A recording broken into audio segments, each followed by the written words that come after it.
Good day and welcome back to another DBZ Dokkan video. In this video we're going to be taking a look at the Turbulent Undercover Action Mai, who is obviously one of the banner units that released with the Girl Power banner in DBZ Dokkan Battle. Now she's pretty cool. I do actually think she's really cool. I think she's really good. I think she's worth looking at. Honestly, I find her pretty useful. I think she's got a really nice passive. Dupes do matter a lot for her. We'll talk about obviously everything now. But I think overall she's still a very useful utility support unit. She has 120% for Pepe Gals or Extreme Tech, which is cool. Greatly raises attack and defense for 1 turn. She has attack and defense of 150%, with another 150% attack and defense when attacking. All allies can keep +3, attack and defense at 30. And she has a high chance, which is 50% of evading enemies' attacks. She has an additional chance of evading the enemy's attack, including super attack, plus 20%, and launches 2 additional attacks, each of which has a high chance of becoming a super, when there's a Pepe Gals or DB Saga category ally attacking in the same turn.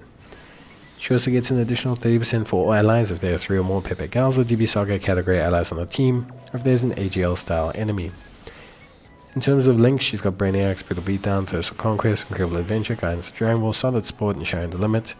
And she's on DB Saga, Dragon Ball Seekers, Earthbred Fighters, Earthlings, Pepe Gals, and Terrifying Conquerors. Overall, she's a really cool unit. I genuinely find her really good. I think she's very solid.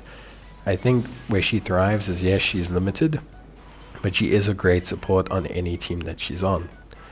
If you look at what she brings to the table, she has 70% evasion, pretty much on a Pepe Gals or DB Saga team. She has 60% support, and on top of that she has some pretty good after super defense. 60% support, 70% in terms of like evasion is all really solid stuff. In terms of build, I would probably say don't worry about things like crit, because ideally you just want to give her additional for a bit of defensive raise and evasion. If you want to be more offensively minded, go crit and evasion, as generally speaking the crit will help out with a bit of damage since she has additionals built in, and of course as well you can have evasion to kind of help her out in those situations where she's not going to be able to have everything kind of come together. Her raw stats, it depends a lot on what links she get active. For example, Court Judgment and Thirst for Conquest, Brainiacs and Thirst for Conquest are very important towards how well she does as a unit. Luckily, there are some premium Pepe Gals units that do have this, and DB Saga. The premium Pepe Gals unit being the Strength LR Belma, which a lot of players probably are going to want to run on Pepe Gals or on DB Saga. They share up to 4 links, which is really good, and they provide each other a ton of support. So that's a really nice combination. In terms of offense, with no dupes, 55%, she hits around 4, 5, 6 million, which is decent, and her defense after super sits around that 400-500k range. Remember that first dupe that she has is going to be absolutely massive towards determining just how good she is, like just how well she does. So obviously it's an incentive to, you know, kind of use her, or how can I say, like dupes do matter for her. Obviously, you know, for me the evasion is pretty important. I think it does help her out. So yeah, I think, you know, that's something that really is good. Obviously Mai, I think, is great on Pepe Gals. I think she's great on, you know, DB Saga. Overall, I wouldn't say there's any hindrance to running her on either of those teams. You can probably also run her on her other categories. Dragon Ball Seekers is not hard to have DB Saga units on. Same with Earthbred Fighters and Earthlings for Pepe Gals. The only one is probably Terrifying Conquerors. I can't really see a world where you'd want to run her on Terrifying Conquerors.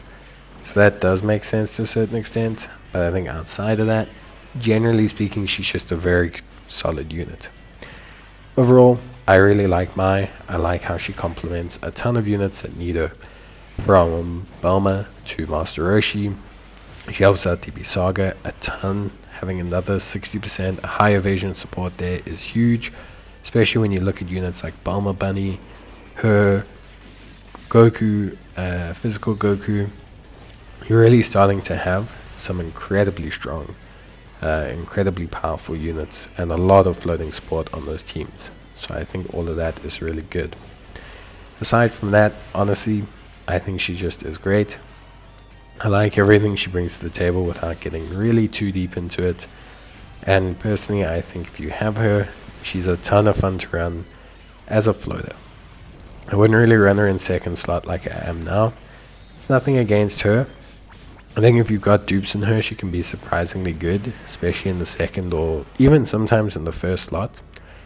But I just think moreover, it's just a lot easier. Basically, if you just run her as a floater, let her do her thing, providing her really solid support, and then dipping out. She's not got huge damage or anything. Like, yes, a rainbow unit probably gets close to the 8-9 million mark with link leveling and stuff like that. Definitely a very good unit. But I wouldn't necessarily say she's a first slot unit. She could definitely sit on main rotation though if you've got like a rainbow LR Bulma or just a LR Bulma with dupes, and you run her with a Mai with dupes. They can be a pretty fun combination.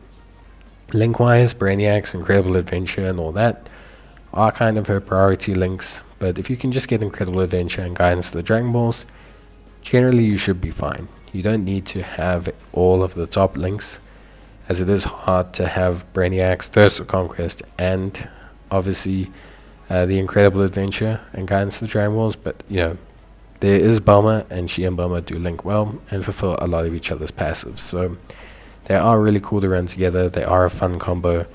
I do really like that aspect of them. With that being said, that's everything you need to know. And see you next time. Bye.